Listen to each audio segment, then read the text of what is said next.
नमस्ते। आज के इस एक्सप्लेनर में आपका बहुत बहुत स्वागत है।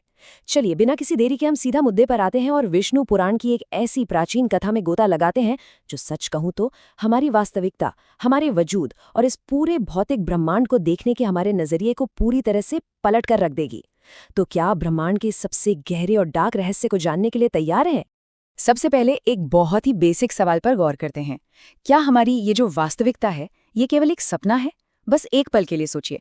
जिस भी चीज को हम इंसान सच मानते हैं, ये नीला आसमान, ये धरती, हमारी रोजमर्रा की जिंदगी की भागदौड़, क्या हो अगर ये सब सिर्फ और सिर्फ एक भ्रम हो, एक टेम्पररी सिम्युलेशन जो शायद किसी ईश्वरीय शक्ति के दिमाग में चल रहा हो। सुनने में एकदम किसी साईफाई मूवी जैसा लगता है ना, लेकिन हमारे प्राचीन ग्रंथों में इसे ही परम सत्य कहा गया है। भाग 1, प्रलय का खौफ। तो चलिए हजारों साल पीछे चलते हैं और महान अमर ऋषि मार्कंडेय की आंखों से इस भयानक महाविनाश यानी प्रलय की शुरुआत को देखते हैं।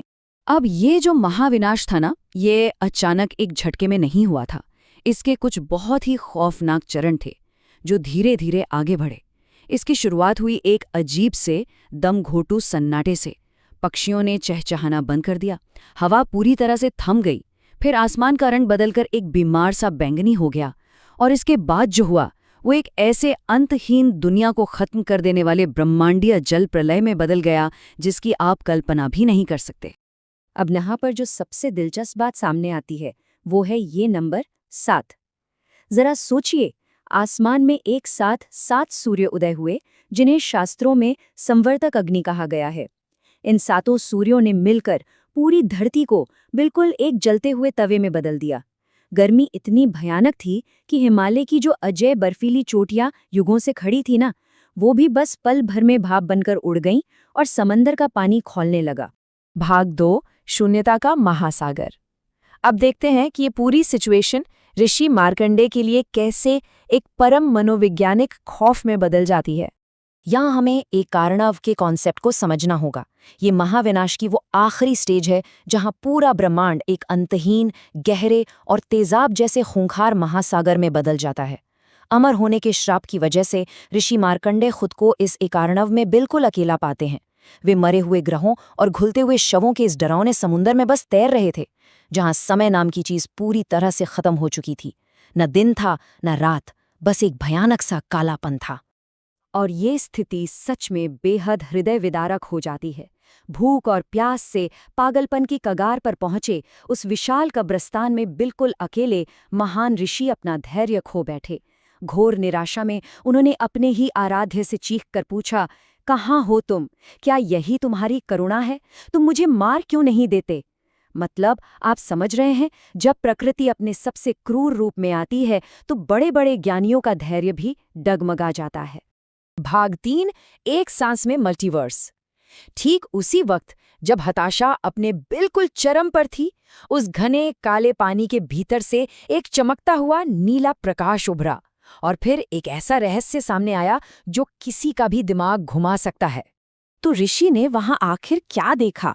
उन्होंने देखा कि इस पूरे महाविनाश के बिल्कुल सेंटर में एक वट वृक्ष के पत्ते पर एक नवजात शिशु लेटा हुआ है और वो शिशु करोड़ों सूर्यों के प्रकाश से चमक रहा था। लेकिन सबसे अजीब बात ये थी कि वो बच्चा बिना किसी परवाह के बिल्कुल शांति से अपने पैर का अंगूठा चूस रहा था। चारों तरफ तबाही, मौत और प्रलय का तांडव था, लेकिन वो बच्चा उस प्रलय के बीच एकदम सुरक्षित और निश्चिंत था। अब देखिए आगे क्या होता है। एक बेहद चौंकाने वाले ट्विस्ट में उस ईश्वरीय शिशु ने एक गहरी सांस ली और हवा का प्रेशर इतना भयानक था कि ऋषि मार्कंडेय एक सूखे तिनके की तरह उस बच्चे के शरीर के अंदर खिंचे चले गए। और अंदर उन्होंने एक पूरी तरह से सुरक्षित, कभी न खत्म होने वाले मल्टीवर्स यानी बहुब्रह्मांड को देखा। एक ऐसी जगह जहां करोड़ों ब्रह्मांड बिना किसी खरोच के पल रहे थे। और ये चीज एक बहुत बड़े कॉन्ट्रास्ट को दिखाती है। बाहर की हकीकत क्या थी? एक भयानक काले तेजाब और मौत का समुंदर, जबकि अंदर की हकीकत में एक फलता फूलता मल्टीवर्स था, जहां ग्रह, नदियां, अलग अलग युग और जीवन सब कुछ बिल्कुल परफेक्ट तरीके से काम कर रहा था। बाहर जो कुछ भी खत्म हो रहा था वो असल में उस ब्रह्मांडीय बालक के भीतर पूरी तरह से सेफ था। भाग 4, दार्शनिक संदेश। जब उस बालक ने बहुत तेजी से अपनी सांस बाहर छोड़ी तो मार्कंडेय वापस उसी खौफनाक समंदर में आ गिरे। लेकिन अब वो इस पूरे खेल को समझ चुके थे।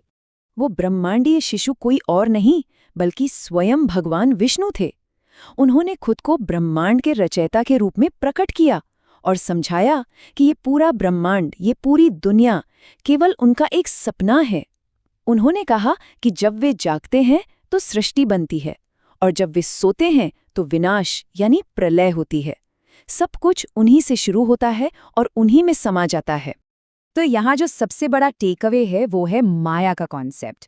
ये इस बात का गहरा एहसास है कि ये जो भौतिक दुनिया है जिसे हम इतना सच मानते हैं, ये विनाश और यहाँ तक कि इंसान का अपना अहंकार, ये सब एक बहुत बड़े ईश्वरीय भ्रम या आप कह सकते एक सिमुलेशन का हिस्सा है।